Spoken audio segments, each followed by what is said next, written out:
Abrahamic story with the call to adventure is very interesting. So, and it's something else that I've been lecturing to my audiences about. It's, well, what's the purpose of life? Well, it's an adventure. Well, where do you see that? Well, you see that in the Abrahamic story in particular, because Abraham's this guy who fails to launch, right? He's 80 and he's still in his father's tent, and God says, you know, get up. Well, and that's the call, right? What is that? You think, well, there's a call to adventure. Well, there is a call to adventure. Well, I act as if God exists. Mm-hmm. So, well, that's kind of weaselly. It's like, no, it's not, because it gets to the core of this. What do you mean by believe? Well, do you believe in Christ? Well, does that mean you utter the words that he existed? Well, that's a pretty shallow form of belief. In fact, I think that's no form of belief at all. In fact, it says in the New Testament, Christ himself says, is something along the lines of, not all those who utter the words, Lord, Lord, will be saved. Right, and Nietzsche's criticism of Christianity, doctrinal Christianity, was basically based on the idea that Christianity had taken the easy route out by insisting upon the statement of faith rather than the embodiment of the belief in action. And so, you know, Nietzsche's criticism of Christianity was that there were very few real Christians because they didn't take on the burden of the action. And I would say the belief is actually manifested in the burden of the action. Now, you might want to be in a position, if you were a Christian, to say, well, my explicit statements of belief match what I act out, because maybe there'd be a unity in that. But the fundamental issue is what the belief is manifested in what you do, because that's what you stake. For me, belief is what you stake your life on. That's belief. And you stake your life on what you act out. And so you're trying to act out the idea that, well, I think that you take on the suffering of the world and the malevolence of the world as your responsibility.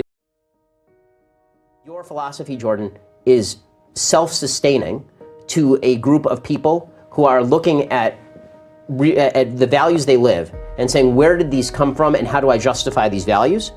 But I think that it would be very difficult to teach child values before you teach the myth. So I think that you're coming at people and saying to them, your values can be justified by the myth. Yeah. But when you're teaching a child values, it's a myth. You have to teach the kids the story first, of course, and then come the values. Yes. And so there's a difference between, and this is they won't even listen unless you teach the story first. Exactly, and this is why, as a religious person, I teach my kids the stories first, because the values are embedded in the stories. And do I have questions about the stories? What rational person wouldn't have questions about the stories? Of course you have questions about the reality or the historicity of the stories. That doesn't undercut, number one, the importance of the stories, and number two, the point is that you have to believe the fundamental assumptions embedded in the stories. The strange thing is, too, with these mythological stories is that, like, there are forms of abstraction that are more true than what they're abstracted from, right? Mathematics is like that, and I'm going to do a bunch of lectures on Exodus, and I think the Mosaic story is a really interesting example of that. It's like, what a good piece of, here's a kind of truth. This is literary truth. And it's true, is that, well, this happened, and this happened, and this happened, and this happened, and there was a pattern about what happened. Let's call that the heroic pattern, for lack of a better word. And so the question is, well, what's the reality? Is the reality the specifics of what happened in each person's individual life, or is it the general pattern that manifested itself across all those people? And I would say, if you want to extract out guidelines for proper living, then the reality is the abstraction that's pulled out of the multiple stories. And so even if the story of Moses is a composite story in some sense, that doesn't mean it's not true. It's true the way, and this is something that I could never make headway with regards to Sam. It's like, well, is there literary truth? Well, there better be, because otherwise, what is the use of literature, and how do you rank order literature in terms of quality if there's no standard of truth? Well, what's the truth? Well, it's an abstraction.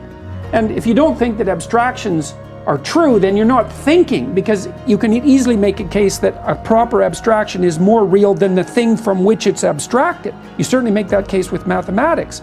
And so these stories, it's not only that they have pragmatic utility, although I try to explain things biologically when I can do that, it's that that utility is true in the broader sense that we've been describing truth.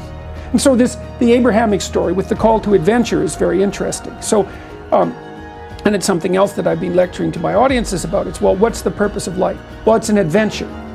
Well, where do you see that? Well, you see that in the Abrahamic story in particular, because Abraham's this guy who fails to launch, right? He's 80 and he's still in his father's tent, and God says, you know, get up. Well, and that's the call, right? What is that? You think, well, there's a call to adventure. Well, there is a call to adventure. Young men die without that call to adventure. That's what attracts them to ISIS, for God's sake, is the call to adventure, right? And you could say, well, that's warped and twisted in those individuals because the society hasn't canalized that into the proper channels, right? It hasn't given them a moral equivalent to war in William James terms. It hasn't called them out properly. But God calls out Abraham, and all that happens to Abraham to begin with is that he encounters a famine and a tyranny and a conspiracy to steal his wife. Like it's a bloody catastrophe. And you think, oh, I see. Well, it isn't that God is calling you out to happiness. He's calling you out to the great adventure of your life, right? And that comes along with the suffering and the burden and the malevolence and all of that. And so it's something grand and noble, like a seafaring expedition on the high seas. It's not that impulsive, self-gratifying, immediate happiness that seems to be, what would you say, the obsession of our current culture.